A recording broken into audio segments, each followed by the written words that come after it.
Umarangkada na sa Plaza Mabini sa Batangas City ang bentahan ng iba't ibang panregalo para sa Valentine's Day. Ang fresh at dried flowers mas mabenta ayon sa mga tindera. Para sa detalye, makakasama natin live si Denise Abante. Denise?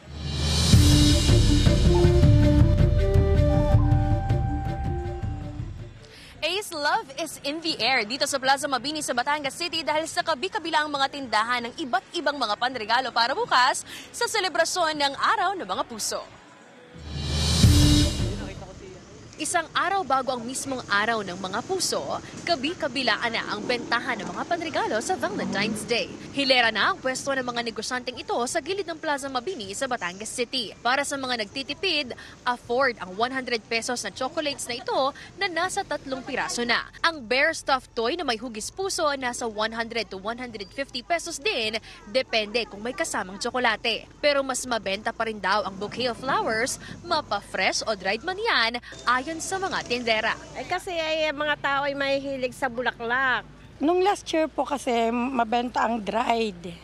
Ay sa ngayon po hindi pa po namin alam kung ang fresh ay ano din. Parehas naman, ma'am. 150 to 500 pesos ang kada bouquet depende sa klase ng bulaklak at disenyo. Dried flowers ang napiling bilhin ni Carmela. Iaalay niya daw ito sa puntod ng kanyang inang namayapa na. Nakagawian na raw niyang mag-alay dito ng bulaklak tuwing Valentine's Day. Sulit na raw ang 150 pesos niya sa napiling disenyo. Lagi na kasing bulaklak na pang patay. So mas gusto ko itong ganito para kahit nasa heaven siya, ma-appreciate niya to. Ayon sa mga tindera, posible pa raw tumaas ang presyo ng mga ito bukas. Pero kung sila daw ang tatanungin kung alin ang mas magandang panregalo, Siyempre po fresh. Kasi para fresh lagi ang pagmamahal.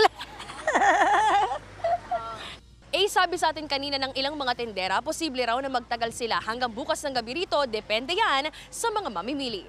Yan muna ang latest mula rito sa Batangas City. Balik sa'yo, Ace. Maraming salamat, Denise Abante.